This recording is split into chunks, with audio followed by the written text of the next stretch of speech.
Price B to the Lord Jesus. இயேசு கிறிஸ்துவினால் உங்களுக்கு சமாதானமும் சந்தோஷமும் உண்டாவதாக. இன்னைக்கு பார்க்கவிருக்கிற வேத பகுதி நீதிமொழிகள் 3வது அதிகாரம் வசனம் 6. Proverbs chapter 3 verse 6.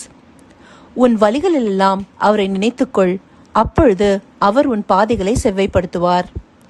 இந்த வசனத்துல உன் வழிகளில் எல்லாம்னு கொடுக்கப்பட்டிருக்கிறது. ஆங்கிலத்துல இன் ஆல் யுவர் வேஸ். அப்படி நம்முடைய எல்லா விதத்திலையும் எல்லா வேலைகள்லையும் நம்ம கர்த்தரை நினைத்து அவர்கிட்ட காரியத்தை ஒப்புவித்து நம்ம செயல்படுகிறோமா? அதை நம்ம கொஞ்சம் சிந்திச்சு பார்க்கணும். நம்ம அன்றாட வாழ்க்கையில நம்மளுக்கு வர நெருக்கத்தின் நிமித்தம் ஏதாவது நம்மளுக்கு தடைப்படும் போது நம்ம கர்த்தரை இமீடியட்டா நினைக்கிறவங்களா இருக்கும் சில நேரங்கள்ல. அந்த மாதிரி இல்லாம நம்மளுடைய வழிகள், அதாவது நம்ம எடுக்கிற ஒவ்வொரு முயற்சியிலையும் கர்த்தரை நினைத்து கொண்டு அவரிடத்துல நம்ம காரியத்தை ஒப்புவிச்சு நம்ம செயல்பட்டோம்னா நம்முடைய பாதைகளை ஆண்டவரே செவ்வைப்படுத்துகிறவரா இருக்காரு. இதே அதிகாரத்துல முன்னாடி வசனமும் பின்னாடி வசனமும் என்ன சொல்லுது? நம்மளுடைய சுய புத்தி மேல சாயாம முழு இருதயத்தோட கர்த்தரின் பேர்ல நம்பிக்கையா இருக்கணும்னு சொல்லிட்டு, அந்தபடியான ஒரு உறுதியும் நம்பிக்கையும் விசுவாசம் நம்மளுக்கு எப்படி வரும்? கர்த்தர் இடத்துல ஒரு நெருங்கிய ஐக்கியம் இருக்கும்போது. அந்த ஐக்கியத்துல நம்ம இருக்கிறோமா? அப்படி இருக்கும்போது நாம சரியான விதத்துல போவோம். அப்படி நாமளே ஞானின்னு நினைச்சிட்டு இருக்காம கர்த்தருக்கு பயந்து தீமையை விட்டு விலகி இருந்தோம்னா கர்த்தர் நம்முடைய காரியங்களை வாய்க்க பண்ணுவார். இதை நீதிமொழிகள் 16வது அதிகாரத்திலையும் 3வது வசனத்திலையும் சொல்லப்பட்டிருக்கு.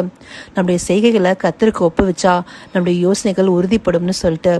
இதையே எரேமியா 10வது அதிகாரம் 23வது வசனம் சொல்லுது, கர்த்தாவே, மனுஷனுடைய வழி அவனாலே ஆகிறதல்லவென்றும் தன் நடைகளை நடத்துவது நடக்கிறவனாலே ஆகிறதல்லவென்றும் அறிவேன்.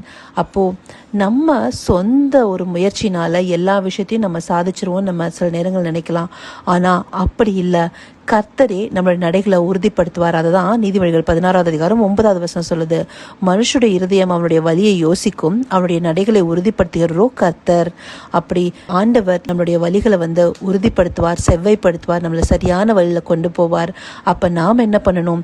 நம்முடைய வழிகள் எல்லாம் அவரை நினைச்சு கொள்ளணும், நம்மளுடைய காரியங்கள்லாம் அவரிடத்துல ஒப்புவிக்கணும். அப்பதான் நம்ம வலதுபுறமாவது இடதுபுறமாவது சாயும் போது வழி இதுவேன்ற சத்தம் நம்மளை வழிநடத்தும். அது மாத்திரம் இல்ல, சங்கீதம் 25வது அதிகாரம் 8வது வசனம் சொல்லுது, கர்த்தர் நல்லவரும் உத்தமருமாய் இருக்கிறார், ஆகையால் பாவிகளுக்கு வழியை தெரிவிக்கிறார். அப்படி ஆண்டவர் நல்லவரும் உத்தமருமா பாவிகளுக்கு கூட வழியை தெரிவிக்கிறவரா இருந்தா அவரையே நேசிச்சு அவருக்கு உத்தமமா நடக்கிற பிள்ளைகளுக்கு இன்னும் எவ்வளவாக நடத்துவார். அதை அறிந்தவர்களாய் நாம என்ன பண்ணோம்? கர்த்தருக்கு பயந்து அவருடைய வழிகளில் நடக்கணும். இந்த வசனங்கள் நம்மளுக்கு உணர்த்தது. அதற்காக நம்ம இந்த வசனங்களை காண்பித்ததற்காக நம்ம கர்த்தருக்கு நன்றி செலுத்துவோமா?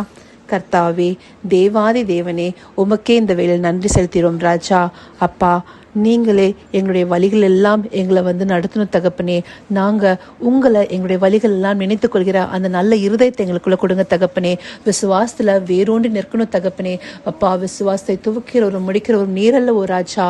அப்படி நாங்க ஒவ்வொரு நாளும் உம்முடைய ஐக்கியத்துல உறுதியாய் நிற்கணும். எங்களுடைய ஒவ்வொரு வழிகளையும் ஒவ்வொரு காரியங்களையும் உம்முடைய கரங்கள் நாங்கள் ஒப்புவிக்கணும். உண்மை நினைத்துக் கொள்ளும் தகப்பனே. அப்படியாய் நாங்கள் நினைத்துக்கொள்ள நீரை எல்லாவற்றையும் செவைப்படுத்தி எங்களுடைய வழிகளை உறுதிப்படுத்துவீரே ராஜா. அப்படிங்க நடத்த போய் கிருபைக்காய் நன்றி. சகலவித துதி மகிமை கனம் யாவும் ஒருவருக்கே செலுத்திறோம். இயேசு கிறிஸ்துவின் மூலமாய் வேண்டிக் கொள்றேன் பிதாவே. ஆமென், ஆமென்.